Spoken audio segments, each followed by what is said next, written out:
ህፃናት 6 ወር ሲሞላቸው ከእናት ጡትና ከፎርሙላ ወተት ተጨማሪ ምግብ የሚወስዱበት ወቅት ነው። ይህ ወቅት ደግሞ ለህፃናቱ ወደ ትልቅ ምዕራፍ የመሸጋገሪያ መንገድ ነው ማለት ነው። ሰላም ጤና ይስጥልኝ ወደ ቻናሌ ቤተሰቦች፣ እናንተን የማይጎዳችሁ ከሆነ ቪዲዮውን ላይክ እና ቻናላችንን ደግሞ ሰብስክራይብ አድርጋችሁ ብትጀምሩት እኔን አንድም ይጠቅመኛል፣ ሁለትም ያበረታታኛል ማለት ነው። እንግዲህ ህፃናት 6 ወር ሲሞላቸው በተጨማሪ ሌላ ምግብ የሚወስዱበት ወቅት ነው። እናም በዚህ ቪዲዮ ልጅሽ ምግብ ሲጀምር ልትከታያቸው የሚገቡ 5 ዋና ዋና መርሆች ምን ናቸው የሚሉትን እናያለን ማለት ነው። በመጀመሪያ ደረጃ ላይ ወይንም መርህ 1 መጀመሪያ ምግብ ከመጀመሩ በፊት ህፃናቱ ሊያሟላቸው የሚችሉ ወይንም በህፃናቱ ላይ ሊታዩ የሚችሉ ምልክቶች፣ እነኚህ ምልክቶች አሉ ወይ? ምን? አንደኛ ራሱን ችሎ መቀመጥ ወይንም ትንሽ ድጋፍ ብቻ በማድረግ ራሱን ችሎ ወይንም ትንሽ ድጋፍ ብቻ አስደግፈ ነው ቁጭ ይላል ወይ? 2 ጭንቅላቱን ቀና አድርጎ መቀመጥ ይችላል ወይ? 3 ምግብ ሲያይ አፉን ይከፍታል ወይ? ወይንም ልታጎርሱት ስትሉ አፉን ከፍቶ ለመጉረስ ይፈልጋል ወይ? 4 ምላሱን ወደ ውጪ በማውጣት ወይንም የሆነ ነገር ሲያይ ለመብላት ይሞክራል ወይ? በአምስተኛ ላይ ምግብ ስታጎርሱት ወደ ውጪ ከመጥፋት ይልቅ ወደ ውስጥ ለመዋጥ ይሞክራል ወይ? እነኚህ 5 ዋና ዋና ነገሮች መጀመሪያ በልጁ ላይ ይታያሉ ወይ? እነኚህ ከታዩ በእውነትም ልጁ አሁን ምግብ የመጀመሪያ ወቅቱ ላይ ደርሷል ማለት ነው። መርህ 2 በምን አይነት ምግብ ነው መጀመር ያለባቸው? ምን ምግብ በመጠቀም እናስጀምራቸው የሚለው ነው ማለት ነው። በዚህ ሂደት ውስጥ ስናይ በመጀመሪያ ቀለል ባለ መልኩ አጃን መጠቀም ትችላላችሁ። ለመጀመሪያ ቀን አጃን ተጠቅማችሁ የአጃ ገንፎ መጠቀም። የአጃ ገንፎ አንደኛ ለስለስ ያለ ምግብ ነው። ሁለተኛ ለህፃናቶቹ ጨጓራ ምቹና ቀላል ነው። ሶስተኛ የአይረን ይዘት በውስጡ ይይዛል። አራተኛ ደግሞ ለጭንቅላትና ለነርቭ እድገት ወሳኝ የሆነ ንጥረ ነገር በውስጡ ይይዛል። እነኚህ ነገሮችን ስለሚያካትት አጃን መጠቀም ትችላለህ። ሁለተኛ አቮካዶ ነው። አቮካዶ በውስጡ ቫይታሚን፣ ፋት እንዲሁም ከፍተኛ የሆነ ፕሮቲን በውስጡ ስላለው ፈጭታችሁም ለህፃናቱ ለመስጠት በእጅጉኑ ቀላል ስለሆነ ይህንን መጠቀም ትችላላችሁ። ሶስተኛ ላይ የላምና የተፈጨ የበግ ስጋ 6 ወር ላይ ለህፃናት ማስጀመሪያ መጠቀም እንችላለን። ነገር ግን ላም ተደርጎ እንደ በጁስ መፍጫ ተፈጭቶ በአግባቡ በደንብ በስሎ ተሰርቶ ያንን መጠቀም እንችላለን። አራተኛ የተፈጨ ሙዝ መጠቀም ትችላላችሁ። ነገር ግን የተፈጨ ሙዝ ስትጠቀሙ ለህፃናት የሆድ ድርቀት እንዳያመጣባቸው መከታተል መቻል አለባቸው። ህፃናት የሆድ ድርቀት መኖሩና አለመኖሩን መከታተል አለባቸው። 5ኛ ተቀቅሎ የተፈጨ ድንች በመስራት።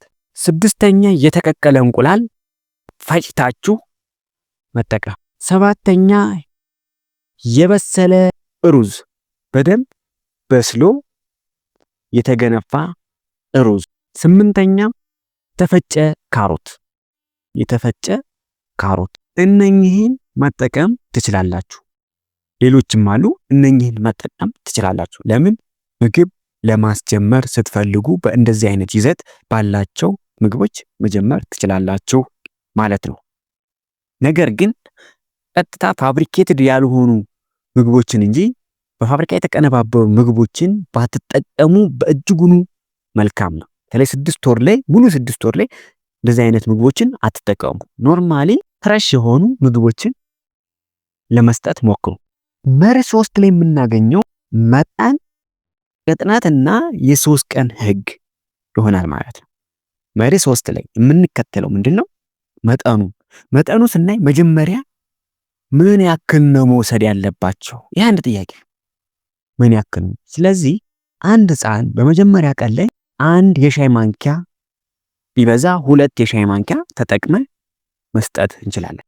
ቅጥነቱን ስናይ ደግሞ በጣም የላመና የተፈጨ እንዲሁም ለቀቅ ያለ ወይንም ከጉሮሯቸው ሊወርድ የሚችል መሆን መቻል አለበት። ሶስተኛው የ3 ቀን ህግ ነው። የ3 ቀን ህግ የምንለው ምንድን ነው?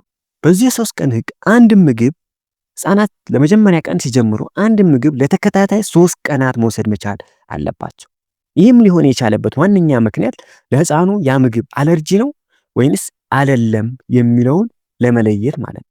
ይህን ለመለየት አንድ ምግብ ወደ ሰውነታቸው ሄዶ እንደዚህ አይነት ምላሾችን ለመስጠት ከ48 እስከ 72 ሰዓት ይፈጃል።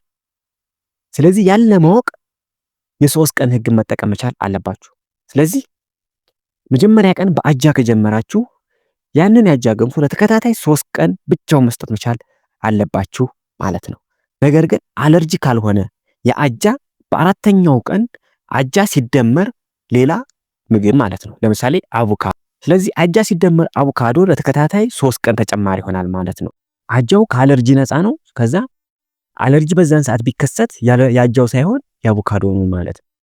ስለዚህ ሁለተኛ ዙር ላይ አጃና አቮካዶ ለተከታታይ 3 ቀን። ሶስተኛ ዙር ላይ ደግሞ አጃ አቮካዶ ሲደመር የተፈጨ ስጋ ሊሆን ይችላል። ያንን ትጨምራላችሁ ወይንም የተፈጨ ድንች እንደ አማራጭ ያንን ትጠቀማላችሁ ማለት ነው። ልክ እንደዚህ እያደረጋችሁ እየጨመራችሁ እነሱም የሚወስዱት የምግብ አይነት ብዛት እየጨመረ ይሄዳል ማለት ነው። በዚህ አይነት ፎርሙላ በመጠቀም ህፃናቱ ከአለርጂ ነፃ መሆናቸውንና ጤናማ እንዲሆኑ ለእናንተም ለህፃኑም በእጅጉኑ ይህ የ3 ቀን ህግ ያግዛችኋል ማለት ነው። አራተኛ ጥንቃቄና ትዕግስት ነው። በመርህ 4 ላይ ጥንቃቄና ትዕግስት። ጥንቃቄ ስንል እንደ ስልክ፣ ቲቪ ምናምን የመሳሰሉ ነገሮችን እያሳዩ ምግብ እንዲበሉ አለማድረግ። ምክንያቱም ወደፊትን ከለመዱ በዛው ሁኔታ ሊቀጥሉ ይችላሉ ማለት ነው። ስለዚህ ቲቪ ካልተከፈተላቸው ወይ የሆነ ስልክ ካልያዙ በእጃቸው ምግብ አልበላም ሊሉ ይችላሉ። ስለዚህ ያልተፈለገ ባህሪ እንዳያመጡ ማለት ነው። ሁለተኛ ሁልጊዜ ለየት ያለ ነገር መኖሩን በራሳቸው ላይ መከታተል መቻል አለባችሁ። ማለትም የሰውነት ችፍታ፣ ለየት ያለ እብጠት፣ ማሳከክ፣ ማስታወክ፣ ተቅማጥ፣ ቁርጠት፣ ለረጅም ጊዜ ማልቀስ ወይም የሆድ መነፋት አይነት ነገሮችን መከታተል መቻል አለባችሁ ማለት። በዚህ ሰዓት ልዩ ትኩረት አድርጋችሁ መከታተል መቻል አለባችሁ ማለት። ሌላው ውሃ ማስጀመር፣ በትንሹ ፈልቶ በደንብ የቀዘቀዘ ውሃ እንዲጠጡ ማድረግ። ሁለተኛ የሚመገቡትን ምግብ በደንብ መላሙንና ለነሱ ጉሮሮ ምቹ መሆኑን ማረጋገጥ መቻል አለባችሁ። እርግጠኛ መሆን መቻልም አለባችሁ ማለት ነው። ሁሉንም ምግብ በተራ ቀስ እያሉ ለማስጀመር መታገስ መቻል አለባችሁ ማለት ነው። አብዛኛውን ጊዜ ዛሬ እንቁላሉ ነገ አቮካዶ ተነገ ወዲያ ባንዴ ካልሰጠው የሚሉ ወላጆች ልጃቸው ቶሎ ምግብ ሁሉንም ምግብ እንዲበላላቸው ከመፈለግ የመነጨ ሊሆን ስለሚችል ስለዚህ ወላጆች ትዕግስት ሊኖራችሁ ይገባል ማለት ነው። ሁሉም ነገር በእርጋታና በሂደት ማድረግ መቻል አለባችሁ ማለት ነው። ከዛም በተጨማሪ ባትሰጧቸው የሚመከሩ ምግቦችን ወይንም መመገብ የሌለባችሁን ምግቦች ላለ መመገብ መሞከር ብቻ ሳይሆን መቻል አለባችሁ። ለምሳሌ የላም ወተት፣ እንደ ማር፣ የተጠበሱ ምግቦች፣ የስኳር ይዘት ያላቸው ምግቦች እንደ ኬክ፣ ቸኮሌት አይነቶችን እንዲሁም የጨው ይዘት ያላቸው ምግቦችን በፍጹም መሞከር መቻል አለባችሁ። በተለይ እስከ 1 ዓመታችሁ ድረስ እነኚህ ምግቦች አለመስጠት። ምክንያቱም ያልዳበረ የሰውነት አካል ነው ያላቸው፣ ያልዳበረ ኩላሊት ነው ያላቸው፣ ያልዳበረ የጨጓራ ሂደት ስላላቸው ይህንን ነገር ማስተናገድ እነሱ አይችሉም ማለት ነው። ስለዚህ እነኚህን ነገሮች ላለመስጠት በእጅጉን መታቀብ መቻል አለባችሁ ማለት ነው። አምስተኛ ላይ መርህ 5 ልንከተል የሚገባው የእናት ጡት ሳያቋርጡ መስጠት። በፊት ተሰጡት ከነበረው ይዘት በደንብ አሻሽላችሁ እንጂ የእናት ጡት ለማቆም መሞከር የለባችሁ። ወይም ፎርሙላ ወተት ከሆነ የሚጠቀሙት ያንን አስቀጥሎ መሄድ መቻል አለባችሁ ማለት ነው።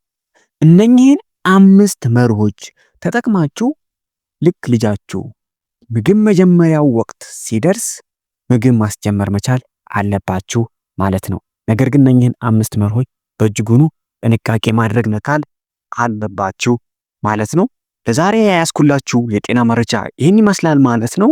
በቀጣይ ሌላም ቪዲዮ እንዲደርሳችሁ ቻናላችንን ሰብስክራይብ በማድረግ ሌሎች እንዲደርስ ደግሞ ሼር አድርጉ። ቪዲዮውን ለብዙ እንዲዳረስ ላይክ ማድረጋችሁ አይረሳ። አመሰግናለሁ። ባይ ባይ።